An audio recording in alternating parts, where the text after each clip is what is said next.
State sentinel में आपका स्वागत। मैं हूं रविंद्र सिंह।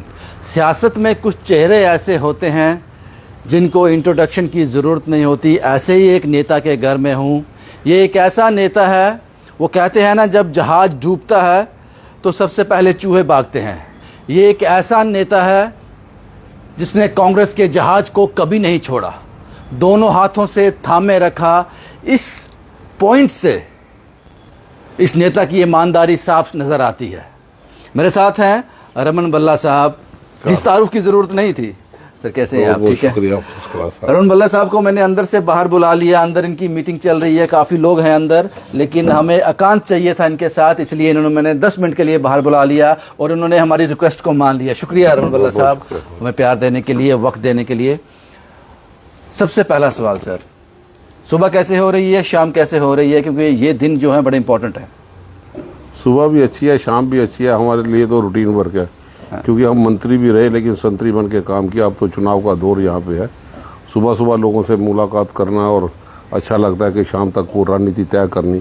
जो एक दिन हम रणनीति तय करते हैं उसी के मुताबिक दूसरे दिन यहाँ पर चलते हैं। डोर वाइज कैंपेन चल रही है और उसके बाद मीटिंगों का आयोजन शुरुआत उसकी होती है।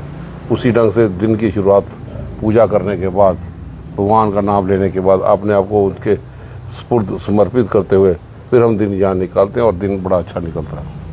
रणमल्ला साहब, आपने जो काम किया है, ज़्यादातर जहाँ तक मैं गांधीनगर एरिया घूमता हूँ, त्रिकुटा नगर, शास्त्री नगर, चट्टा, भोर कैंप, पता नहीं कितना बड़ा ये कॉन्स्टिट्यूंसी थी, आपने बहुत काम किया, इसमें कोई दो राय नहीं है। लोग आपसे मोहब्बत करते हैं, प्यार करते हैं यहाँ।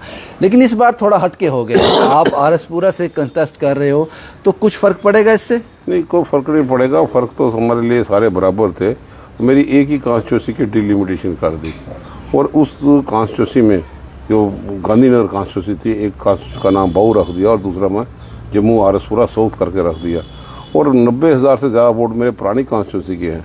32,000 के करीब वोट जो है वो ज़्यादा और दूसरे इलाके के आरएसपुरा से इन्होंने इस कॉन्स्टिट्यूंसी में डाल दिए। तो मैक्सिमम लोगों का ये था कि इस तरफ चुनाव लड़े, और चुनाव तो मैं अपनी कॉन्स्टिट्यूंसी में लड़ रहा हूँ, क्योंकि मेरा जो घर है अभी वो आरएसपुरा साउथ में डाल दिया। इसलिए पहले घर गांधीनगर था तो गांधीनगर में थे, अब वो आरएसपुरा साउथ में है, तो वो यहाँ पे चुनाव हम लड़ने के लिए जा रहे हैं। आरएसपुरा के लोगों से मुलाकात हो रही है, कैंपेन चल रहा है, लोग क्या कहते हैं रमन बल्ला के बारे में और क्या कहते हैं अपनी समस्याओं के बारे में? लोगों की मुश्किलातें हैं, लोगों को एक भरोसा है हम पे कि जो हम कहेंगे वो करेंगे। जो गांधीनगर में लोगों के प्रति हमने करके दिखाया, विकास मॉडल, रोल मॉडल वो यहाँ पे था, और उसको वो अपनाना चाहते हैं। क्योंकि हर जगह पे जो बेसिक चीज़ें थी, बेसिक नीड्स थी लोगों की, हमने मंत्री रहते भी उनकी तरफ खास तवज्जो यहाँ पे दी। और आउटस्कर्ट्स जो इलाका जो है, आरएसपुरा इलाका है, इनमें कई चीज़ों की ज़रूरत है। तो उन मुद्दों को लेके भी लोगों को भरोसा था, इसलिए लोग जब भी मैं जाता हूँ खुले भाव से इस्तेमाल करते हैं, बड़ा प्यार करते हैं आरएसपुर के लोग। और मैं दिल से उनका ऋणी हूँ कि जो प्यार, आशीर्वाद उन्होंने अपने हमें समर्थन देने के माध्यम से हमें जिताया है, हम दिल की गहराई से उनका शुक्रिया अदा करते हैं। जब आप उन लोगों के बीच जाते हो, वहाँ जाते हो, लोगों से मिलते हो, ये सारा कॉन्स्टिट्यूंसी विजिट करते हो, क्या वाइब्स आ रही है वहाँ से? जीत जाएंगे? देखो, जीतना लगाना लोगों ने 100% यहाँ पे इस वक्त जीत होगी, क्योंकि लोगों ने मन बना लिया है बदलाव का। अब बदलाव की वेव शुरू हो चुकी है और बदलाव की वेव जितना तेज़ी से यहाँ से अंडरकरंट यहाँ पे है, स्मार्ट मीटर को लेके लोगों में गुस्सा बहुत ज़्यादा। भाजपा उसकी नब्ज़ नहीं पहचान सकी और इतने लंबे लंबे बिल आने और किसी भी भाजपा का नेता का उसके प्रति कोई रोष आना या कोई बयान देना या सरकार को किसी जगह के कटघरे में खड़ा करना, भाजपा उसमें फेल हो गई है। पानी के मीटर का लगना भी यहाँ पे शुरू है।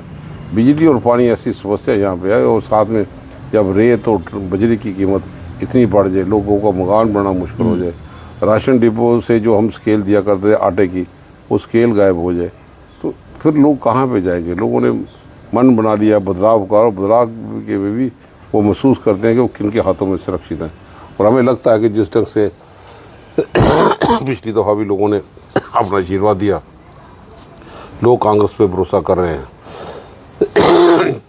वो इसलिए राहुल गांधी जी जब सदन में पहुंचे थे, हाथ में कॉन्स्टिट्यूशन की किताब को लेके पहुंचे थे, जब शपथ लेने के लिए, लोग महसूस करते हैं कि कॉन्स्टिट्यूशन में अगर कोई बचा सकता है, लोकतंत्र को बचा सकता है, वो राहुल गांधी वाली कांग्रेस का नेतृत्व है, जिसमें खड़गे साहब है, सोनिया जी हैं, प्रियंका जी हैं, मैदान में उतर के अपनी बातें यहाँ पे रखते हैं और लोगों का भरोसा काफ़ी हद तक हमें मिल रहा है। रमन भल्ला साहब, एक सवाल है, ये लोगों का सवाल है, ये बातें चलती हैं, गॉसिप चलता है लोगों के बीच में। ये फैसला किसका था कि रमन भल्ला साहब आरएसपुरा कॉन्स्टिट्यूंसी से और तरनजीत सिंह टोनी जो है बाहू कॉन्स्टिट्यूंसी से कंटेस्ट करेंगे? ये हाईकमांड का फैसला था या सब कुछ आप पे छोड़ नहीं, रखा सब कुछ हमारे पे छोड़ा था। हम कहीं पे भी लड़े, अपनी कॉन्स्टिट्यूंसी में दोनों सीटें सुरक्षित हमारे पास थी। हम कहाँ पे लड़े, किस जगह पे लड़े और हर लोगों का यही था कि हम उनकी तरफ से लड़े। इसमें पार्टी की लीडरशिप पे जो उन्होंने फैसला किया हमें कबूल है। पार्टी की लीडरशिप ने जो फैसला किया अपने आपकी तबीयत ठीक है? कि मुझे लगता है कि सुबह भी जल्दी उठ जाना होता है, रात को लेट तक चलो। इससे फ़र्क पड़ता है सेहत पे, थोड़ा बहुत दिख रहा है आपके। सर, सवाल ये है कि डॉक्टर नरेंद्र सिंह रैना जो भारतीय जनता पार्टी के कंटेस्टेंट हैं आरएसपुरा से, कितना बड़ा थ्रेट है वो रमन भल्ला के लिए? लगता है कि क्या लगता है आपको इसके बारे में? यहाँ पे सियासी इलाज की ज़रूरत है, यहाँ पे डॉक्टरों की ज़रूरत नहीं। पहले डॉक्टर निर्मल सिंह भी हमारे खिलाफ चुनाव लड़े थे, अब ये डॉक्टर भी लड़ के देख ले। जनता के बीच में नहीं है, नए चेहरे होने के नाते सिविल सोसाइटी में उनका कोई रोल नहीं है। किसी पे मरने पे, किसी सिविल सोसाइटी में किसी फंक्शन में, रिलीजियस फंक्शन हो, दूसरे फंक्शन हो, अपने ही धार्मिक कार्यक्रमों में वो कहीं पे दिखाई यहाँ पे नहीं दिए। लोगों को बेसिक प्रॉब्लम यहाँ पे है, उनका समाधान कौन कर सकता है? किसकी अवेलेबिलिटी है, किसकी एक्सेसिबिलिटी है, कौन 24 घंटे राउंड दे कर अपने गेट खुले रखता है? लोग ये सब चीज़ें देख के इनका संज्ञान लेते हैं और मन बना के फैसला देते हैं और अपना फैसला वो धीरे धीरे सुना रहे हैं। आप देख लें कि जहाँ जहाँ पर हम जा रहे हैं, पूरे गांव का एक फैसला कि वो बदलाव के लिए तैयार है और बदलाव के लिए हाथ पे बटन दबाएंगे। रमन भल्ला साहब, एक सवाल और है, सियासत से जुड़ा हुआ सवाल है, आप अच्छी तरह हमें समझा पाएंगे। आपको लगता नहीं कि भाजपा, चलो डॉक्टर नरेंद्र सिंह जो है रैना है, ये भी काफ़ी सीनियर हैं भाजपा में, लेकिन आरएसपुरा की अगर बात की जाए तो वहाँ उनका कुछ इतना रोल रहा नहीं है। लेकिन यहाँ बात की जाए श्याम चौधरी की, उनका एक अच्छा रोल है आरएसपुरा में, एक अच्छा होल्ड है, वहाँ के लोग उनको जानते हैं। आपको लगता है कि भाजपा से कुछ जल्दबाजी हुई है या फिर किस तरह से देखते हैं? अगर उनको टिकट मिलता है तो कंटेस्ट ज़्यादा मजबूत होता है उनका। अब ये भाजपा का मैंडेट है, उसमें हम कुछ नहीं कर सकते। उन्होंने अपनी पार्टी को देखना है किस ढंग से चला पाए। लेकिन जब भी उनकी टिकटों का बंटवारा हुआ, बड़ा बवाल मचा भाजपा के मुख्यालय में, ऐसा कांग्रेस में देखने को नहीं मिला था। हर एक इंसान जिसका आपने जिक्र किया, उनकी अपनी क्रेडिबिलिटी हो सकती है। अब कोई आदमी सोसाइटी में रहा ना हो, उसकी रेलेवेंस ना रहा हो, आप चुनाव के मैदान में उनको उतारते हैं। लोगों ने वोट तो देने हैं, लेकिन वो वोट उसको देंगे जिनके साथ उसकी डायरेक्ट अप्रोच यहाँ पे हो। अगर श्याम चौधरी होते तो थोड़ा कड़ा मुकाबला होता डॉक्टर नरेंद्र सिंह। देखो, पार्टी का किसी कोई भी साथ, अगर मोदी साहब भी होते, दूसरे भी होते, मुकाबला वही था। हम एक यहाँ पे विचारधारों की लड़ाई है विचारधारों की लड़ाई है। हम लोग चाहते हैं कि विचारधारा इस बात के, जिसने रियासत का दर्जा हमसे छीन लिया हो, हम वो जो चीज़ हम मांगते हैं, एक आम आदमी मांगता है, भाजपा वो देती नहीं। हम मांगते हैं रियासत का दर्जा, वो हमें देते हैं यूटी। हम मांगते हैं अपना स्टेट सब्जेक्ट, जो हमारा एक पहचान पत्र था, कागज का टुकड़ा नहीं था, जो महाराजा हरि सिंह ने हमें दिया, वो स्टेट सब्जेक्ट नहीं देते, वो हमें देते हैं डोमिसाइल। हम मांगते हैं अपने बच्चों के लिए, नौजवानों के लिए रोजगार, वो देते हैं बेरोजगारी, चरण सिंह पे, और साथ में देते हैं घोटाले। आरएसपुरा और बॉर्डर बेल्ट के जो लोग हैं, इनकी समस्याएं क्या हैं? जब आपसे बात करते हैं, क्या बोलते हैं आपसे कि क्या समस्याएं हैं हमारी? सबसे ज़्यादा समस्याएं जिसको भाजपा ने अनदेखी की, वो मैं भी समझता हूँ कि इस बार लोग मन इसलिए बना चुके हैं कि मनमोहन सिंह जैसा शरीफ नेक इंसान, जिसने रिफ्यूजियों की नब्ज को पहचाना, उन्होंने कहा कि अगर कश्मीरी माइग्रेंट के रिहेबिलिटेशन पैकेज में हम इतना पैसा खर्च करते हैं तो रिफ्यूजी भी एक सेक्शन है, नज़रअंदाज नहीं हो सकती। मैं रेवेन्यू मिनिस्टर था और रिफ्यूजियों के लिए 25 लाख देना चाहते थे, फिर 5 लाख एक्स्ट्रा दिया जॉइंट पार्लियामेंट्री कमेटी ने, 30 लाख। पर हर रिफ्यूजी को हम बांटेंगे, वो अपने पाँव पे खड़ा हो जाए। इनकी ज़मीनें पाकिस्तान में हैं। भाजपा ने 5.5 लाख के बाद वो बात नहीं की, तो रिफ्यूजियों में गुस्सा तो होगा। अब मैं तो एक रिफ्यूजी, मैं समझता हूँ, मैं खुद चम का रहने वाला हूँ, हमारा इलाका आज पाकिस्तान में है, मनावर में है। रिफ्यूजियों की क्या तड़प है, उनके बच्चे कहाँ सेटल होंगे? उनको भी उसी पैकेज के तहत, चाहे मेडिकल कॉलेज हो, इंजीनियरिंग कॉलेज हो, उनके लिए भी रिजर्वेशन कोटा ज़रूरी था, जो भाजपा ने नज़रअंदाज किया। जो रिफ्यूजियों के पास ज़मीनें थी 254C के साथ, उन लोगों की को आज रेवेन्यू रिकॉर्ड में एंट्री नहीं है, उनका फ़र्ज नहीं काटे जा रहे। वो बच्चे को शादी करनी है, बच्चे को सेटल करना है, कहाँ भेजेंगे? आधे से ज़्यादा LRT है, कस्टोडियन ज़मीन पे लोगों को काबजा रिफ्यूजियों को हक दिया, उनको मालकाना हक नहीं दिया गया।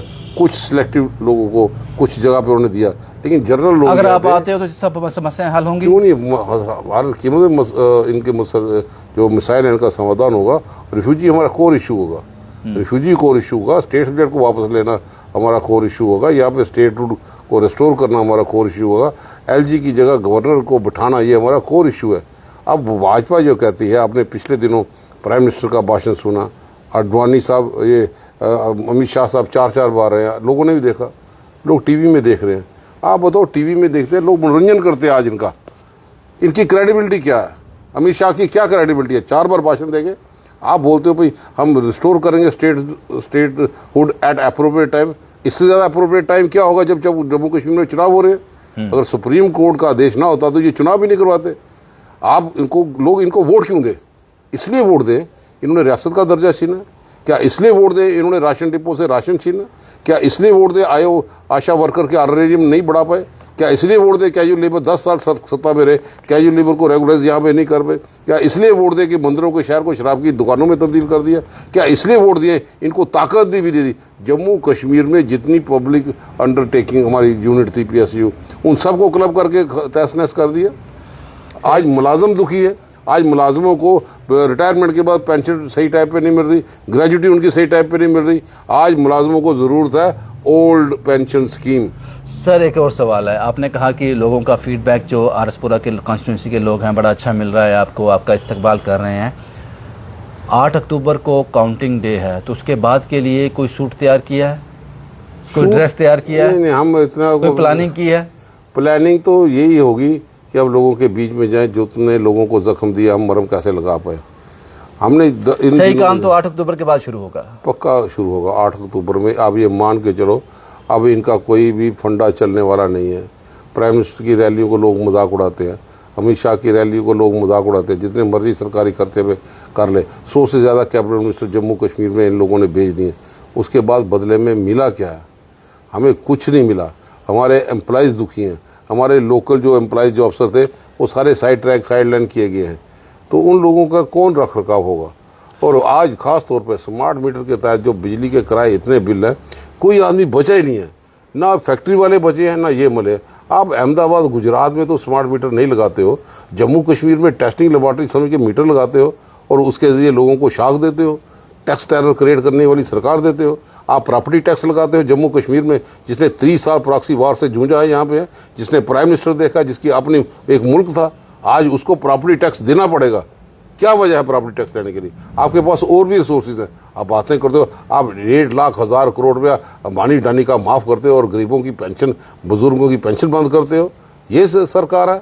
इस सरकार को जाना पड़ेगा।